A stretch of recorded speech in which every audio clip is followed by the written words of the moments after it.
Hello పిల్లలు, ఒక కథ విందామా? ఆవేశమే అసలు శత్రువు. అనగనగా ఓ అడవి, దానికి సింహం రాజు. అది మంచిదే, కానీ దానికి కాస్త ఆవేశం ఎక్కువ. తొందరపాటు నిర్ణయాలు తీసుకునేది, ఎవరి మాట వినకపోయేది, దాని మాటే నెగ్గాలి అనుకునేది. తోటి జంతువుల సలహాలు అస్సలు వినేదే కాదు. తన మనసుకు నచ్చింది, తనకు తోచింది చేసుకుంటూ పోయేది. ఇదే అడవిలో ఓ టక్కరి నక్క ఉండేది. అది నోరు తెరిస్తే చాలు అన్నీ అబద్ధాలే. దానికి ఓసారి దున్నపోతు మాంసం తినాలనిపించింది, కానీ దాన్ని వేటాడడం నక్కతో అయ్యే పని కాదు. అందుకే వెంటనే సింహం దగ్గరకు వెళ్ళి, మృగరాజా మృగరాజా, మిమ్మల్ని ఒక దున్నపోతు చులకనగా చూస్తూ మాట్లాడింది. మీకు అసలు రాజయ్యే అర్హతే లేదని తన మందతో చెప్తుండగా నేను విన్నాను అని చెప్పింది. వెంటనే సింహానికి పట్టరాని కోపం వచ్చింది. అడవంతా వినిపించేలా గర్జించింది.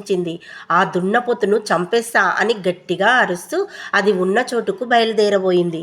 అది అసలే దున్నపోతు, పైగా ఇప్పుడు అది మందతో ఉంది. కాస్త అటు ఇటు అయితే మీ ప్రాణాలకే ప్రమాదం. నా మాట విని ఊరుకోండి అని మృగరాజు భార్య ఎంతో చెప్పి చూసింది. పిల్లలు కూడా వద్దని వారించాయి. అయినా వినకుండా సింహం దున్నపోతుతో తాడో పేడో తేల్చుకోవడానికి సిద్ధమైంది. నక్క చెప్పిన చోటుకి వెళ్ళి మరోసారి గట్టిగా గర్జించింది. దున్నపోతులన్నీ బెదిరాయి. అందులో బాగా బలిష్టంగా ఉన్నదాన్ని చూపింది. ప్రభు, అదే మిమ్మల్ని నానా మాటలంది అని నక్క సింహంతో చెప్పింది.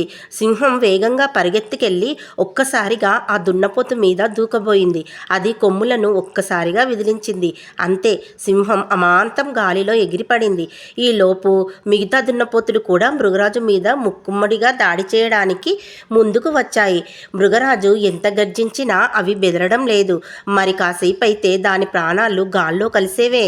ఇంతలోనే మృగరాజు భార్య పిల్లలు గర్జిస్తూ పరుగు పరుగున వచ్చాయి. దీంతో దున్నపోతులు బెదిరి దూరంగా వెళ్ళాయి. కాస్త తేరుకునే వరకు భార్య పిల్లలు మృగరాజును రక్షణగా నిలిచాయి. కాసేపటి తర్వాత అవి మృగరాజును జాగ్రత్తగా గుహకు తీసుకెళ్లి సపర్యలు చేశాయి. తన అహంకారం, ఆవేశమే తన ప్రాణాల మీదకు తెచ్చిందని మృగరాజు గ్రహించి అప్పట్నుంచి తనకు తాను మార్చుకునే ప్రయత్నం చేసింది. కథ సమాప్తం.